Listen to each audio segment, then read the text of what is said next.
皆さんこんにちは、フーディーボーイです。このチャンネルでは人生で一度は食べてみたい究極のグルメをテーマに全国各地の名店や名物料理をご紹介してきました。いつもは寿司、焼き鳥、焼肉などの日本ならではの料理を紹介することが多くて人気コンテンツとなっていましたが、以前からイタリアンやフレンチなども紹介してほしいという声もありました。そこで今回は念願だった超予約困難店のペレグリーノさんに奇跡的に行くことができたので動画にしてみました。ペレグリーノさんは広尾にあるイタリアンのお店で、食べログのイタリア料理ジャンルでは全国1位のスコアとなっており、当然食べログゴールドも受賞している日本一のイタリアンと言える評判のお店です。そんな評価でありながら、週に3日の昼夜合わせて1日2回店しか営業せず、席数はわずか5席の超プラチナシートなので、当然のように予約は一瞬で埋まります。僕は何年間も予約をトライし続けて、ようやく運よく予約が取れていくことができました。今まで他にも予約が困難なお店をいくつか紹介してきましたが、そんなに予約を頑張ってまでして行く価値があるのかという疑問のコメントもあったりします。ですが結論から言うと、それだけ予約をチャレンジしてでもこちらのお店は行く価値ありだと思いました。もちろん予約困難だからといって必ずしもいいお店だとは限らないのと、最近では実力よりも先行して予約困難な状況をあえて作ってしまうお店も正直よく見ますが、こちらは間違いなく最高峰だからこそ予約困難になっているお店です。そんなペレグリーノさんの何がすごいのかというと、簡単に言うと3つあります。1つ目が最高峰の素材、全てを最高値でというのがお店のモットーらしく、全てのメニューで人生一レベルを体感できるクオリティなんじゃないかというものが出てきます。また2つ目がレシピのない正真正銘唯一無二の調理。レシピは2年前に捨てたそうで、レシピより感覚を大事にされているそうです。食の都と言われるパルマ料理がベースとなっていますが、季節によって素材が変わるのはもちろんのこと、メニュー自体も素材の状態によって全てその日に決めて提供されているそうです。努力と経験を積み重ねた上で天才じゃないとできないですね。それゆえにか、こちらのお店はまさかの全てワンオペです。ちなみにフォークやスプーンなどの食器類は香りが移ってしまうから、あえて金属を使わないそうです。それだけ繊細で緻密な料理で素材を大事にされている証拠ですね。3つ目が劇場型の非日常体験。これだけすごいお店でありながら、店内はイタリアの街角にありそうな一軒家レストラン風で、肩肘張らずリラックスできるアットホームな雰囲気です。そしてこじんまりしているので、目の前で完璧に仕上げられていく驚異のワンオペの調理風景を眺めることができる全席がシェフズテーブルとなっております。いろいろとこだわりのポイントを言っても、具体的に何が出てきてどれぐらい美味しかったのかお伝えしないと何がすごいのかまだわからないと思います。なので今回もその日食べた全メニューの食レポとともに1品ずつ紹介していきます。まずはブロード、だしのスープのことですね。こちらはギタロウシャモという鶏を丸ごと1羽低温で煮出して少量の塩だけで味付けしたそうです。これがすごいのは、ただ低温調理しているだけではなく、70度でキープして一度も沸騰させることなく24時間以上ずっと火入れして煮出しています。沸騰させないことでアクが出ずに、シャモの旨味と香りは飛ばさずにスープの中に閉じ込めることができるそうです。なので使っている素材がシャモと水と少しの塩だけでも旨味は最大限に強く感じられて、香りも超芳醇です。しかもギタロウシャモはオープンから13年来の付き合いの生産者さんから仕入れているらしく、ただでさえ噛めば噛むほど味が出ると言われているシャモの中でもさらに奥深い旨味を感じることができます。その奥深さを最も感じたのは飲んだ後の余韻です。10秒以上も旨味と香りの余韻がずっと続いたような感覚でした。それだけ余韻が長いとペアリングによるマリアージュもやりがいがありますね。こちらのお店では飲み物は2皿あたり1杯ほどのワインペアリングもしくはノンアルコールペアリングが基本となっていて、当然僕はワインペアリングをお願いしました。ブロードに合わせる最初のワインはシャンパーニュ、ミニエールという作り手によるもので、こちらはドサージュゼロという糖分を一切追加で加えていない超辛口となります。超辛口なので、すっきりとしたキレもありながら繊細さと芳醇な香りと程よい酸もあってバランスがいいです。飲み口としては泡は息がよくもきめ細かくて、舌の上で小さい気泡がパチパチと静かに弾けながら転がるような繊細な口当たりと舌触りです。そしてトーストのような力強い芳醇な熟成の香りと酵母感のある旨味の余韻が舌に残ります。ブドウの品種はピノムニエ、ピノネロ、シャルドネをブレンドして作っていますが、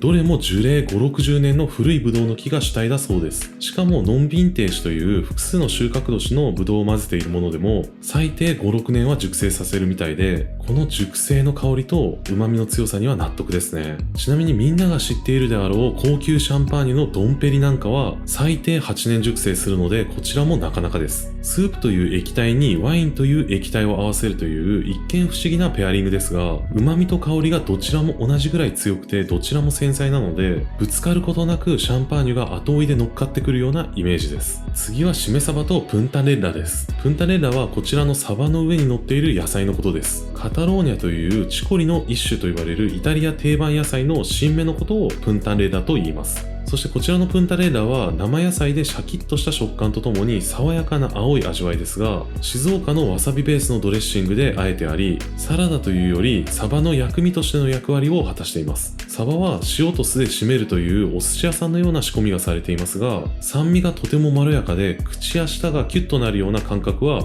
全くなく程よいバランスです。ちなみに以前こちらの動画で紹介したニートメさんや寿司木村さんとはペレグリーノの高橋さんは仲良しで有名ですが、サバは仕入れ先も同じだそうです。トップレベルの寿司屋さんと同じ仕入れの素材というのと2日ほど寝かせているっていうのもあってか、旨味が大変強いです。そして皮目は炙ってあるので香ばしさも感じて、それに薬味としてのプンタレッラの青い香りやわさびのアーシーな香りと酢の芳醇な香りが加わって何層にもなった味わいの仕掛けが最高です。こちらをペアリングのシャンパンと合わせると、しめ鯖の酢によってか酸味の味わいが消えて、シャンパンの芳醇さと果実味が前面に出てくるような感じです。合わせるものが変わると180度味わいが変わるのはペアリングの醍醐味ですね。次はボタンエビ。こちらは北海道産のボタンエビを優しく火入れしたものと、その下にエビの頭を使ったビスクスープがあります。身の表面はスプーンで崩せるほどホロホロな口どけになるまで火入れしてありつつも、しっとりとした水分量で、芯はエビならではのプリプリとしっかりとした歯ごたえを保っています。しっとりホロホロとプリプリという幸せな食感を同時に実現することはすごく難しくて、あまり見たことがありません。ちなみにスープには生クリームがベールのようにかかっていてまろやかになっており、ビスクスープと合わさることで旨味と甘みが超濃厚です。しかしそれでいてエビの甘みもしっかりと感じられます。またピリ辛さも持ち合わせているスープなので、それがアクセントになって甘みをさらに引き立ててくれます。そんなスープの中にはトロトロになった甘いポロネギもあって、スープがよく染みていてジューシーな味わいです。そんな甘みも旨みも濃厚な一皿に合わせるのはこちらのシャルドネです。イタリア北部ランゲの白ワインで、バローロというワインの王様と言われているワインの作り手として有名なアルド・コンテルノさんが手掛けたものです。年間の生産量が最大で27樽しか生産されないらしく、希少価値の高さから幻のシャルドネと言われ、イタリア三大シャルドネとしても有名だそうです。飲んでみると熟したフルーツやライチのような濃縮された強い果実味もありながら、口当たりは柔らかくオークのような樽の香りが程よくあります。いわゆる甘口ワイン的な甘さではないので、先ほどのボタンエビと合わせても甘さは邪魔することなく、濃厚なビスクスープの味わいと重厚感のあるシャルドネの味わいが複雑に交差してうまく調和されるイメージです。次はポルチーニとサルサベルデ。サルサベルデというのはイタリアンパセリがベースのソースです。これを薬味にしてポルチーニを塩とバターだけでシンプルに素焼きしたものと一緒にいただきます。これはポルチーニの香りだけで飲めるぐらい嗅覚が刺激される一品ですね。実はこちらはパスタにする予定だったのが、ポルチーニの状態が良かったことからそのままの素材の味わいを生かすために急遽素焼きに切り替えたそうです。パセリの鮮烈な青い香りが超爽やかですが、香りのベクトルが違いすぎるからかポルチーニの香りもしっかりと残っています。また下にはポレンタというトウモロコシをお粥っぽいペースト状にしたものも添えてあります。ポルチーニと一緒に食べるとポレンタのほんのりと優しい甘みがポルチーニを軽く包み込むようにして芳醇な香りを閉じ込めて引き立ててくれますね。同じくほんのり甘い香りのシャルドネとも相性が抜群です。次はシブダイ。シブダイとは夏にしか取れない幻の高級魚で、別名フエダイとも呼ばれていますね。こちらは半生に火入れしてアーティチョークの煮込みとドライトマトと一緒にいただきます。シブダイは熟成されているので全体的に旨味が強いですが、その中にも身の部分の透明感のある上品な旨味もあれば、皮目の脂が乗った濃厚で甘い旨味も両方すごいです。そして半生なので焼いた際の香ばしさと刺身のような味わいの両方が一気に堪能できるイメージです。またアーティチョークの根菜っぽい甘みと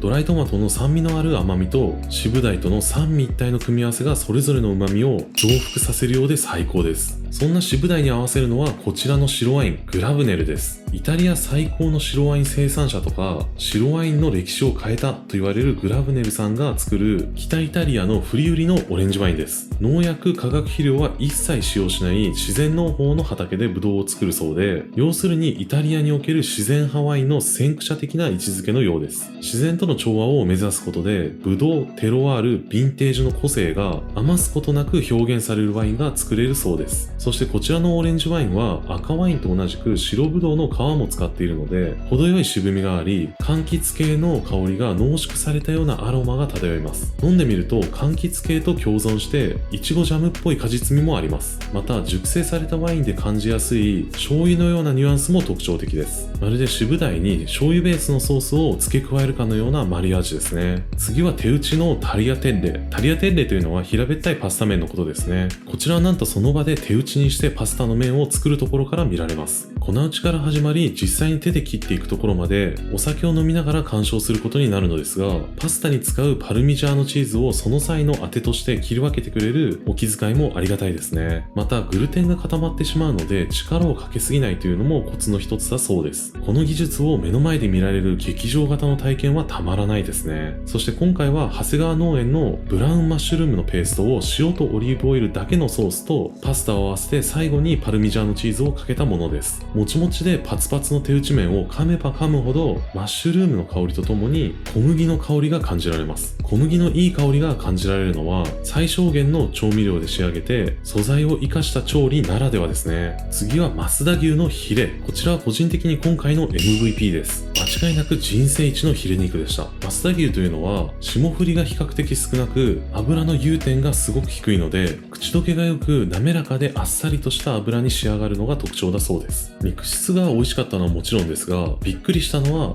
食感です。見ての通り触っただけでプルプルとした弾力があるのがわかりますよね。しかし歯ごたえは全くなくて、食べてみるとまず程よいムチッとした弾力が最初に来て、その後ホロホロと繊維がほどけるような柔らかさと油が溶け出すようなトロトロの柔らかさを組み合わせたかのような食感がきます。これが超柔らかいです。そして当然のように旨味は鮮烈に強くて余韻も長いです。またしっとりジューシーな肉汁があって火入れも完璧です。その異次元の食感と旨味がもはや官能的な味わいでしたね。そんなヒレに合わせるのはこちらのトスカーナの赤ワインブルネロ・ディ・モンタルチーノです。世界最高のワイン評論家と言われるロバート・パーカーさんも高く評価していて、トスカーナで最高のワインを作っていると評判のサセッティ・ディビオさんが作る赤ワインです。品種はサンジョベーゼ・グロッソの 100% で濃いルビー色でグラスに注いでみてもほとんど透けませんね。こちらは2016年ヴィンテージで熟成感はまだそんなに感じませんが飲み応えがすごかったです。序盤はアーシーな土の香りとともにフレッシュな酸味を感じます。その後から徐々に余韻でブラックチェリーのような深い果実味やシナモンとかナツメグのようなスパイス感も広がっていき3段階ぐらいに変化していくような感覚でした。それだけでも飲み応えがあって楽しめる赤ワインですが、増田牛を食べた後に合わせることでそれまでシンプルに旨味と食感を楽しむような増田牛だったのが追いソース的なマリアージュで複雑味のある味覚へと進化するような感じでした。ここまでで第1章は一旦終わりです。ここからは第2章としてこちらの名物である生ハム劇場が始まります。先に言っておくとここから出てくる生ハムの全てが人生一でした。まずはプロシュート・ディ・パルマを4通りの食べ方でいただきます。イタリアのパルマ産の生ハムのことで世界三大生ハムの一つと言われています。白豚を使っていてパルマハム協会が認めた厳しい条件をクリアしたもののみプロシュート・ディ・パルマと呼ぶことができます。そして今回のこちらはなんと36ヶ月熟成されたものです。最初は切ってすぐのものをいただきます。これは絹のような柔らかく繊細な食感です。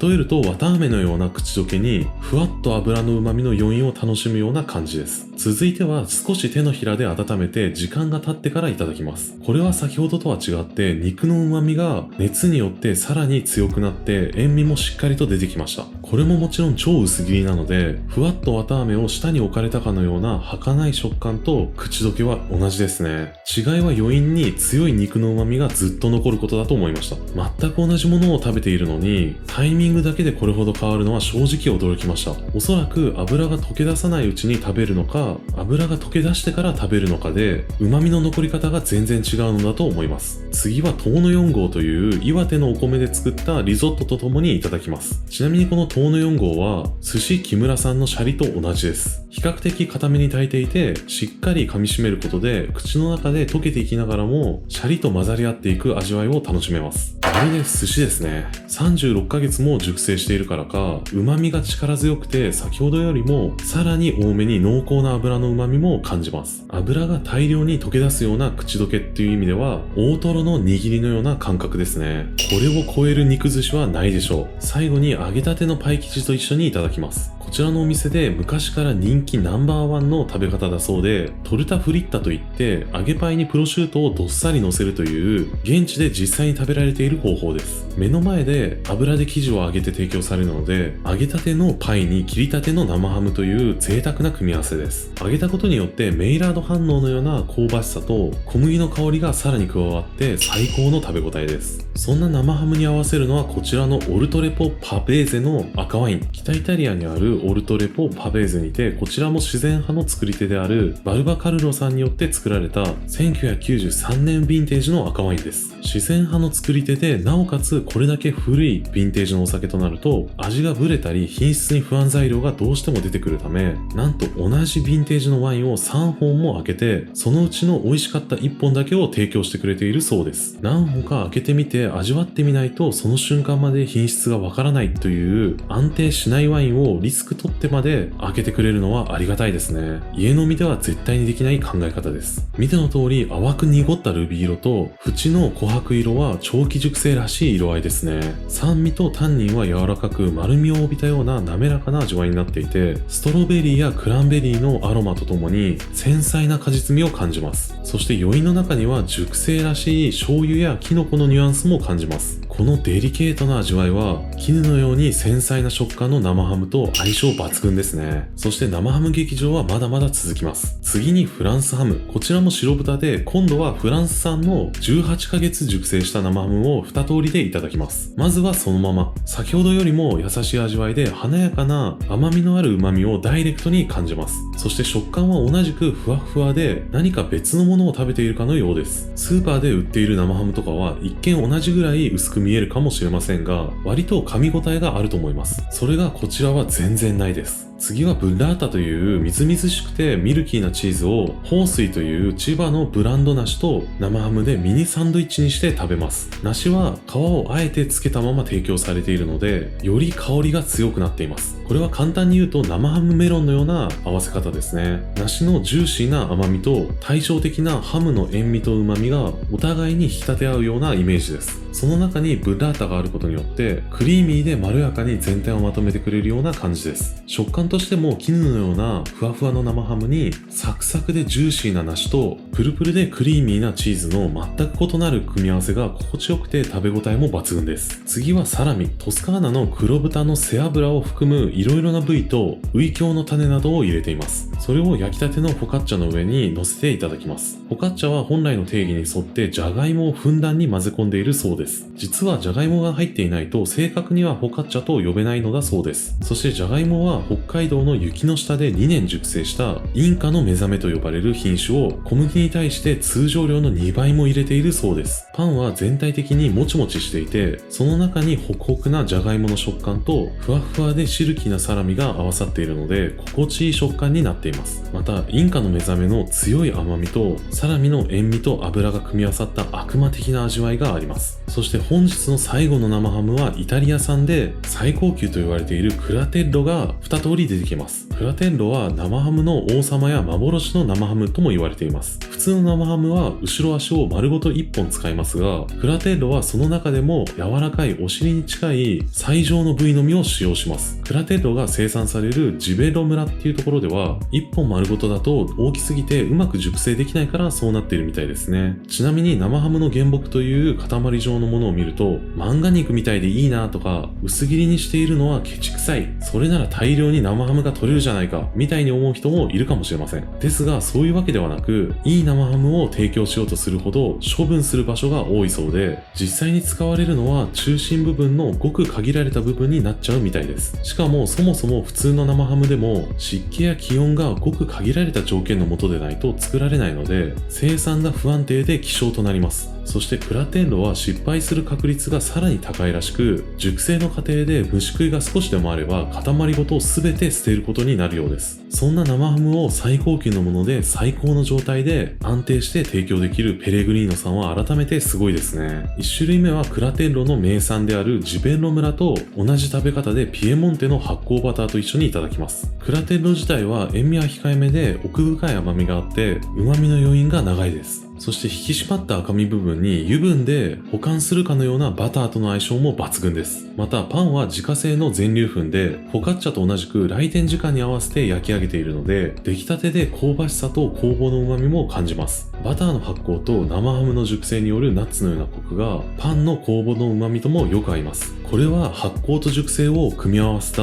究極の熟成オープンサンドと言えるのではないでしょうか。最後はマグロの中トロと合わせます。中トロは柵ごとわら焼きにして炙って香り付けをしているので、芳醇ないぶしの香りが生ハムの旨味と塩味、中トロの旨味に乗っかるようなイメージで最高です。これもまた寿司や顔負けの仕込みですね。しかも使用しているのは塩釜の本マグロの中トロなので反則級の組み合わせです。そんな生ハムラッシュに合わせるのは北イタリアフリウリのコリオという土地で生産されているラディコンのメルローです。見た目は黒みのあるガーネット色をしていて、まるでラム酒や巨峰系の濃くて重厚な香りがします。飲んでみると酸味は穏やかで、ブルーベリージャムのような濃い果実味とほんのりとした優しい甘みに包まれます。生ハムは塩味が強いので対照的な甘みのあるワインでマリアージュすることでうまく調和されますね。最後は濃縮ミルクのジェラートです。今回は超香り高い栗を上に乗せて最後まで食べ応えがあります。こちらのジェラートもその場で作っていて、提供する直前に出来上がるように計算されています。どうやら出来上がってすぐのタイミングじゃないと理想のジェラートができないからそうしているようです。ミルクの味が濃厚でとろっとした形状ですが、後味は軽くてもったりとせずさっぱりとしています。これだけのボリュームが出てきたので食べ応えを残しつつ軽くするのが理想なのでしょうかね。そして最後のワインはパッシートという甘口の赤ワインです。ブドウ品種はアレアティコで陰干しして旨味や香りが極限まで濃縮したブドウを使用しています。チェリーやストロベリーなどのベリー系が濃縮した深い果実味を感じます。それと同時に紅茶や枯葉のような香りやマシュマロのような甘みをほんのりと感じる繊細な味わいです。甘口のワインといっても直線的な甘さではなく、最後までいろんな味覚を探しに行くような楽しみ方ができて、満足度は最高潮のまま終わりです。以上がペレグリーノさんで出てきた全メニューでした。全部で17品とワインが7杯出てきて、ペアリング込みで5450円です。唯一無二の体験ができて、なおかつ日本トップレベルのイタリアンをこれだけのお酒とともに堪能して、この価格はむしろお得な方ではないでしょうか。この価格設定も高橋さんという天才によるワンオペ体制と、このこじんまりとした空間ならではかもしれませんね。5万円なら手が届くという方で、ワインやイタリアンが好きな方はぜひ予約をトライしてみてはいかがでしょうか。美味しそうだな、行ってみたいなと思った人は高評価をお願いします。今後も今回みたいな動画が見たいとか、このチャンネルを応援したいと思ってくれた方は、チャンネル登録もよかったらお願いします。チャンネル登録済みの方は、ぜひコメントや拡散をして、このチャンネルを一緒に盛り上げていってくれると嬉しいです。ちなみに以前こちらの動画をスポンサーしてくださったサーフシャークという VPN 通信を提供する企業のキャンペーンが 85% オフと3ヶ月分の無料トライアルで超お得になっているのですが、気になっていたのに申し込み忘れたとか、VPN 通信に興味あったのにまだ見てなかったという人がいたら、忘れずに概要欄をチェックしてください。以前の動画を見てない人のために簡単に VPN を説明すると、通信を暗号化する技術のことで、自分の情報を検知されないようにすることでエンタメの幅が広がったり、サクサクな通信環境になったり、節約につながる可能性もあったりするものです。 YouTube を見ている皆さんならエンタメの関心度も高いと思いますので、よかったらこの際にご検討されてみてはいかがでしょうか。それではまた。